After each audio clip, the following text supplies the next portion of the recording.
Chapter 3. Without a word, Romain stood and held out his hand for Kara. She looked at it as though it were a foreign object to her. "Take my hand." He didn't know what had possessed him to speak, but the soft words tumbled out of his mouth before he had a chance to think. Kara let her eyes travel upward until her eyes met his, knowing that in all her adult life, she'd been living a lie, but this one brief moment was all that was real to her. It was all that was true to her. She placed her hand in his slowly. As he watched her, he couldn't help but notice the shudder that ran through her as their hands met. They made their way to the elevator, and Kara had noticed that Romain's grip had tightened. The mirrored reflection showed her a window into a future that she had dreamed of when the nightmares that she had were held at bay. The future that she knew that she could have as long as the deadly secret she carried continued to haunt her life and threatened to take away her life altogether. Yet she stood hand in hand with him as if he was the man that would someday free her from her troubled past. Again, she saw the two of them as opposites and yet the same. He looked as regal as an Egyptian king, she thought with an inward smile, with his beautiful dark skin shining with a healthy glow as compared to her almost ashen caramel complexion, dull and sunken from too many sleepless nights, eyes hollow as if death had finally come to claim. He looked down at her. Her body stiffened as he looked at her. She lifted her head to meet his intense stare. He released her hand, only to place his possessively to the small of her back.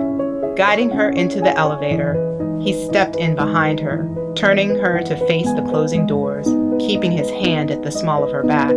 The elevator smoothly came to a stop on the 26th floor. Kara and Romain walked out of the elevator side by side. He guided Kara into his office and closed the door behind them, leaving the rest of the world locked outside. "Look at me," he said after watching her avoid his gaze for the few moments that they were alone.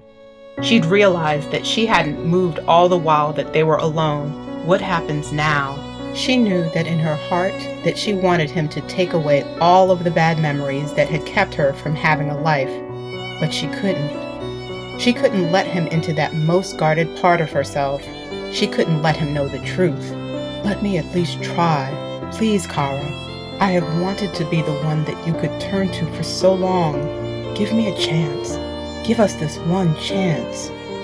He wanted her to accept that he was there for her, whether she wanted him there or not.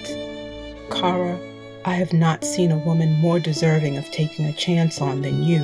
It wouldn't be a chance for me, though." He touched a finger to her chin, bringing her eyes up to meet his. "I don't take chances.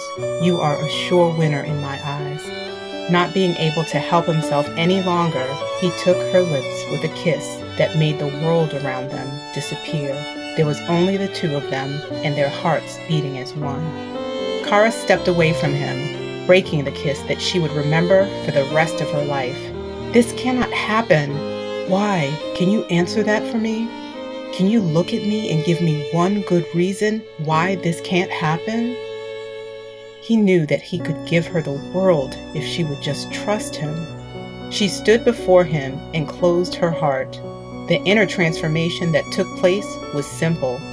"I don't want you." Her cold words dropped like hail from the sky. "No, I don't believe that. I'll believe anything else but that." I felt her in my arms, the way that she responded to me, the way that she held me. "This can't be true," he told himself. "You can believe anything that you want, Romain, but the truth of the matter is, I don't want you. I've never wanted you." She'd become cold and unfeeling, and she knew that it was for the best. She cared too much to let him get tangled up in her world, a world that she herself couldn't get out of. "Let's take a step back, okay? What do you want me to do?" "My actions today were completely unprofessional, and I fully accept any reprimands that you deem adequate for my punishment. If there isn't anything else, your father is waiting for us." The cold had turned to chase away any hope that Kara had for a normal life.